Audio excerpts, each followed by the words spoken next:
ಗುರುಭ್ಯೋ ನಮಃ ಹರಿ ಓಂ. ನಮಸ್ತೆ ವೀಕ್ಷಕರೇ, ನಾನು ನಿಮ್ಮ HR ಗುರೂಜಿ. ದೈವಮಾಷಿ ಕಾರ್ಯಕ್ರಮ ಸ್ವಾಗತ. ಹಾಗೂ ಈ ಚಾನಲ್ ಲೈಕ್ ಮಾಡಿ, ಸಬ್ಸ್ಕ್ರೈಬ್ ಆಗಿ, ಆದಷ್ಟು ಶೇರ್ ಮಾಡಿ. ವೀಕ್ಷಕರೇ, ಇಂದಿನ ವಿಷಯ ಏನಪ್ಪ ಅಂತಂದರೆ, ಕೆಟ್ಟ ದೃಷ್ಟಿ ಬಗ್ಗೆ ನಾನು ಮಾತಾಡೋದಕ್ಕೆ ಬಂದಿದ್ದೇನೆ. ಕಾರಣ, ಕೆಲವು ಜನರು ನನಗೆ ಕಮೆಂಟ್ ಮಾಡಿದ್ದಾರೆ, ಗುರುಗಳೇ ಎಷ್ಟೇ ಎಷ್ಟೇ ಪ್ರಯತ್ನ ಮಾಡಿದ್ರು ವ್ಯಾಪಾರ ಆಗ್ತಾಯಿಲ್ಲ, ನನಗೆ ಕಾರಣ ಗೊತ್ತಾಗ್ತಾ ಇಲ್ಲ. ನಾನು ದೇವಸ್ಥಾನಕ್ಕೆ ಹೋಗ್ತಾ ಇದ್ದೀನಿ, ಪೂಜೆ ಮಾಡಿಸ್ತಾ ಇದ್ದೀನಿ, ಹೋಮ ಮಾಡಿಸ್ತಾ ಇದ್ದೀನಿ, ಆದರೂ ನನಗೆ ಫಲ ಕೊಡ್ತಾಯಿಲ್ಲ. ಕಾರಣ ಗೊತ್ತಾಗ್ತಿಲ್ಲ ಗುರುಗಳೇ, ನಾನು ಸ್ವಲ್ಪ ತಿಳಿಸಿ ದಯವಿಟ್ಟು ಅಂಥೇಳಿ ಕಮೆಂಟ್ ಮಾಡಿದ್ದಾರೆ. ಅದಕ್ಕೆ ಅವರು ಉತ್ತರ ಕೊಡಬೇಕಂತ ಬಂದಿದ್ದೇನೆ. ವೀಕ್ಷಕರೇ, ಈಗ ನಿಮ್ಮ ಒಂದು ವ್ಯಾಪಾರ ವ್ಯವಹಾರ ಹಣಕಾಸು ಸಮಸ್ಯೆಗಳು ಮತ್ತು ವಹಿವಾಟುಗಳು ಮತ್ತು ನಿಮಗೇನಿದೆ ತಗೊಂಡು ಕೊಡೋ ವ್ಯವಹಾರಗಳು ಸಾಲದ ಸಮಸ್ಯೆಗಳು ಏನೇ ಇದೆ ಅದು ನಿಮ್ಮಲ್ಲಿ ಇರಬೇಕಾಗುತ್ತೆ.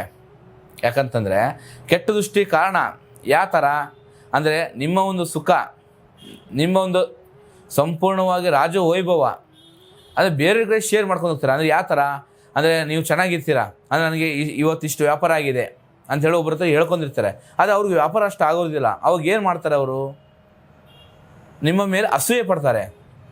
ಯಾಕಪ್ಪ, ನಾನು ಇಷ್ಟೆಲ್ಲ ವ್ಯಾಪಾರ ಮಾಡಿದ್ರು, ವ್ಯಾಪಾರ ಕುಂತರೂ ಕೂಡ ನನಗೆ ₹1 ಲಾಭ ಆಗ್ತಾಯಿಲ್ಲ, ಇವನು ಏನೂ ಮಾಡಿದಂಗೆ ಇಷ್ಟೆಲ್ಲ ವ್ಯಾಪಾರ ಆಗ್ತಾಯಿದೆ, ಯಾವ ಥರ ಏನು ಎಷ್ಟು ವ್ಯಾಪಾರ ಆಗಿದೆ ಅಂತೇಳಿ ಕೆಟ್ಟ ದೃಷ್ಟಿ ಬೀಳ್ತಾ ಹೋಗುತ್ತೆ. ಇದು ಏನಾಗ್ತಾ ಹೋಗುತ್ತೆ, ನಿಮ್ಮ ವ್ಯಾಪಾರ ಮೇಲೆ ಪರಿಣಾಮ ಬೀಳ್ತಾ ಹೋಗುತ್ತೆ ವೀಕ್ಷಕರೇ. ಮತ್ತು ವ್ಯಾಪಾರದಲ್ಲಿ ಪರಿಣಾಮ ಬಿದ್ದರೆ ಏನಾಗುತ್ತೆ, ಸಂಪೂರ್ಣವಾಗಿ ಒಳ್ಳೆ ವ್ಯಾಪಾರ ಅಂದರೆ ₹100 ಆಗೋ ಜಾಗದಲ್ಲಿ ₹10 ಕೂಡ ಆಗೋದು ಡೌಟ್ ಆಗ್ತಾ ಹೋಗುತ್ತೆ. ಇದರಿಂದ ಕಿರಿಕಿರಿ ಆಗ್ತಾ ಹೋಗುತ್ತೆ ಮತ್ತು ಇದರಿಂದ ಸಾಲದ ಸಮಸ್ಯೆ ಜಾಸ್ತಿ ಆಗ್ತಾ ಹೋಗುತ್ತೆ. ಆಯಿತಾ? ಈ ಸಮಸ್ಯೆಗೆ ನಿಮ್ಮ ಒಂದು ವ್ಯಾಪಾರ ವ್ಯವಹಾರ ಯಾವುದೇ ಹಣಕಾಸು ಸಮಸ್ಯೆಗಳು ನಿಮ್ಮಲ್ಲಿ ಇರಬೇಕಾಗುತ್ತೆ, ನಿಮ್ಮ ಮನಸ್ಸಲ್ಲಿ ಇರಬೇಕಾಗುತ್ತೆ. ಸ್ವತಃ ನಿಮ್ಮ ಒಂದು ಧರ್ಮಪತ್ನಿಗೆ ಹೇಳೋವಂಥ ಅವಶ್ಯಕತೆ ಇರೋದಿಲ್ಲ.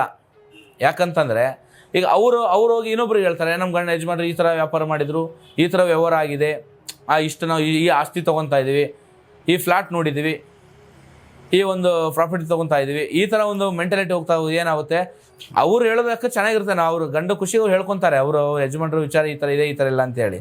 ಆದರೆ ಕೇಳೋರು ಏನಾಗುತ್ತೆ, ಅವ್ರು ಹೊಟ್ಟೆ ಉರ್ಕೊಂಡ್ಬಿಡ್ತಾರೆ. ಅಂದರೆ ಅವರು ಆ ಥರ ಅವ್ರಿಗೆ ಸಂಪೂರ್ಣವಾಗಿ ನಿಮ್ಮ ಬಗ್ಗೆ ಅಸಡ್ಡೆತನ ಜಾಸ್ತಿ ಆಗ್ತಾ ಹೋಗುತ್ತೆ. ಅಂದರೆ ವೈರತ್ವ ಮನಸ್ಸಲ್ಲಿ ಬೆಳೀತಾ ಹೋಗುತ್ತೆ. ನಮ್ಗಿಂತ ಮುಂದೆ ಹೋಗ್ತಾ ಇದ್ದಾರೆ, ನಮ್ಗಿಂತ ಜಾಸ್ತಿ ಆಸ್ತಿ ಮಾಡ್ತಾ ಇದ್ದಾರೆ, ಈ ಥರದಲ್ಲಿ ವಹಿವಾಟದಲ್ಲಿ ನಡೀತಾ ಹೋಗುತ್ತೆ. ಇದರಿಂದ ಕೆಟ್ಟ ದೃಷ್ಟಿ ಪರಿಣಾಮ ಬೀಳ್ತಾ ಹೋಗುತ್ತೆ. ಉಸಿರು ದೋಷ ಅಂತಾರೆ ಇದಕ್ಕೆ. ಯಾಕಂದ್ರೆ ದೇವ್ರ ಕಣ್ಣು ಬಿದ್ದರೂ ಪರವಾಗಿಲ್ಲ, ಕೆಟ್ಟ ಜನರ ಕಣ್ಣು ಬೀಳಬಾರ್ದು. ಈ ಕೆಟ್ಟ ಜನರ ಕಂಟಕ ಯಾವ ಥರ ಇರುತ್ತೆ, ಒಂದು ಮಗು ಕೂಡ ಸೊರಗು ಬಿಡುತ್ತೆ.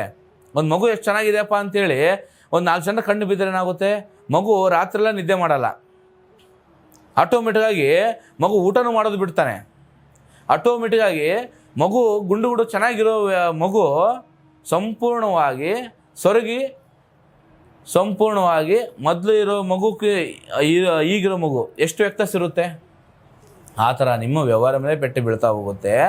ಇದೇ ಕಾರಣ, ನಿಮ್ಮದು ಏನೇ ಸುಖ ಸಮೃದ್ಧಿ ಏನೇ ಇದ್ದರೂ 4 ಜನರಿಗೂ ತೋರಿಸ್ಕೊಂಡು ಅವಶ್ಯಕತೆ ಇರೋದಿಲ್ಲ. ಈ ಕಾಲದಲ್ಲಂತರೂ ಹೊಟ್ಟೆ ಉರ್ಕೊನೋ ಜನರು ಭಾಳ ಇರ್ತಾರೆ. ಅಂದರೆ ಯಾಕಂದ್ರೆ ಮುಂದೆ ಒಬ್ಬ ವ್ಯಕ್ತಿ ಹೋಗ್ತಾ ಇದ್ದಾನೆ ಅಂತಂದರೆ ಹಿಂದೆ ಕಾಲು ಎಳೆದು ಜನರು ಭಾಳ ಇರ್ತಾರೆ. ಅಂಥ ವ್ಯಕ್ತಿ ಮಧ್ಯೆ ನೀವು ಇದ್ದೀರಾ ಅಂತಂದರೆ ಸಂಪೂರ್ಣವಾಗಿ ನಿಮ್ಮ ಹದ್ದುಬಸ್ತು, ಬಾಯಿ ಆಗಲಿ ಕೈ ಆಗಲಿ, ನಿಮ್ಮ ಹದ್ದುಬಸ್ತು ನೀವು ಇರಬೇಕಾಗುತ್ತೆ.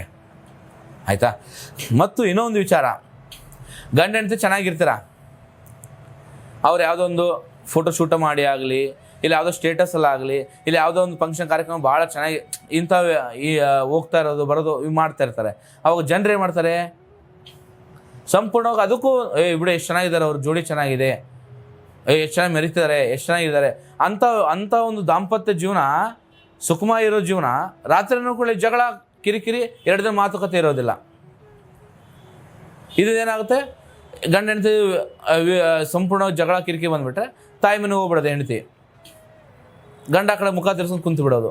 ಈ ಥರ ಆಗುವಂಥ ಪ್ರಸಂಗ ನಡೀತಾ ಹೋಗ್ತಾ ಇದೆ. ಯಾಕಂದ್ರೆ ನಮ್ಮ ಹತ್ರ ಇಂಥ ಕೇಸ್ ಭಾಳ ಬಂದಿದೆ, ಇಂಥ ವಿಚಾರಗಳೆಲ್ಲ ನಮ್ಮ ಹತ್ರ ಬಂದಿರೋದು. ಆ ಕಾರಣಕ್ಕೆ ಹೇಳ್ತಾ ಇದ್ದೀನಿ, ನಿಮ್ದು ಏನೇ ಸುಖ ಇರಲಿ, ಏನೇ ಶಾಂತಿ ಇರಲಿ, 4 ಜನರ ಮಧ್ಯೆ ಇರೋಕ್ಕಿಂತ 4 ಗೋಡೆ ಒಳಗಿರಲಿ. ಆಯಿತಾ? ಯಾಕಂತ 4 ಜನ ಏನಾಗುತ್ತೆ, ಜಾಸ್ತಿ ತೋರಿಸ್ಕೊಂಡು ಅವಶ್ಯಕತೆ ಇರೋದಿಲ್ಲ. ಈ ಗುರುಗಳು ಯಾಕೆ ಗುರುಗಳೇ ನಾವು ಎಷ್ಟೆಲ್ಲ ಚೆನ್ನಾಗಿ ದುಡಿತಾ ಇದ್ದೀವಿ, ಎಷ್ಟು ಚೆನ್ನಾಗಿದ್ದೀವಿ, ನಾವು 4 ಜನ ಚೆನ್ನಾಗಿರಬಾರ್ದಾ? ತಪ್ಪಲ್ಲ, ಚೆನ್ನಾಗಿರಲೇಬೇಕು. ಆದರೆ 4 ಜನರ ಮುಂದೆ ಯಾವ ಥರ ಇರಬೇಕು ಆ ಥರ ಇರೋದಷ್ಟು ಒಳ್ಳೆಯದು. ಯಾಕಂದ್ರೆ ಕೆಟ್ಟ ದೃಷ್ಟಿ ಭಾಳ ಒಳ್ಳೇದಕ್ಕಿಂತ ಭಾಳ ಕಠಿಣ ರೂಪದಲ್ಲಿ ನಿಮಗೆ ಕಾಡ್ತಾ ಹೋಗುತ್ತೆ.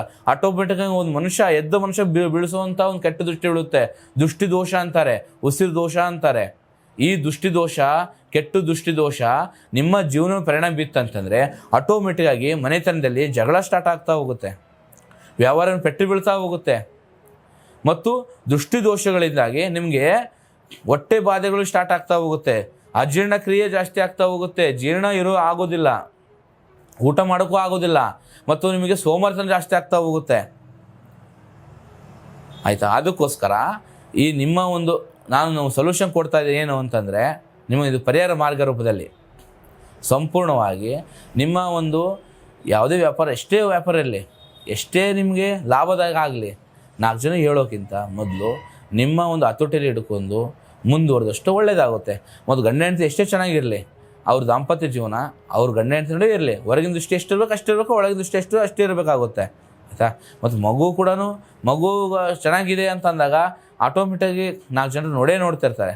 ಅಂಥ ಮಗು ಕೂಡ ಸಂಪೂರ್ಣವಾಗಿ ಸೊರಗಿ ಸಂಪೂರ್ಣವಾಗಿ ಊಟ ಮಾಡೋದಿಲ್ಲ, ಹಾಲು ಕುಡಿಯೋದಿಲ್ಲ, ಅಂಥ ಪರಿಸ್ಥಿತಿ ಬಂದಿರುತ್ತೆ ಈ ಕೆಟ್ಟ ದೃಷ್ಟಿಯಿಂದ.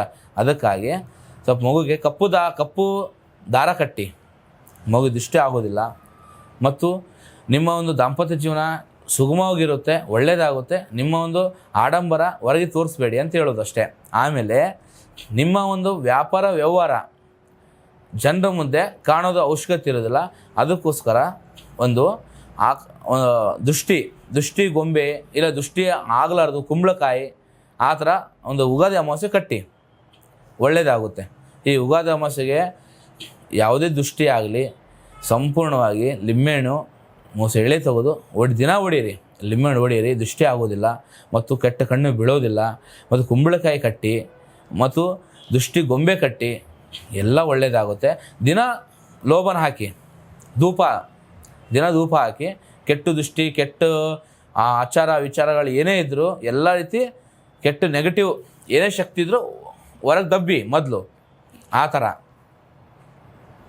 ಅದಕ್ಕೆ ಮೀರಿ ಕೂಡ ನಿಮ್ಮ ಸಮಸ್ಯೆ ಪರಿಹಾರ ಆಗಿಲ್ಲ ಅಂತಂದರೆ ನಮ್ಮನ್ನು ಸಂಪರ್ಕಿಸಿ, ಅದನ್ನು ಸಂಶೋಧನೆ ನಡೆಸ್ತೇನೆ.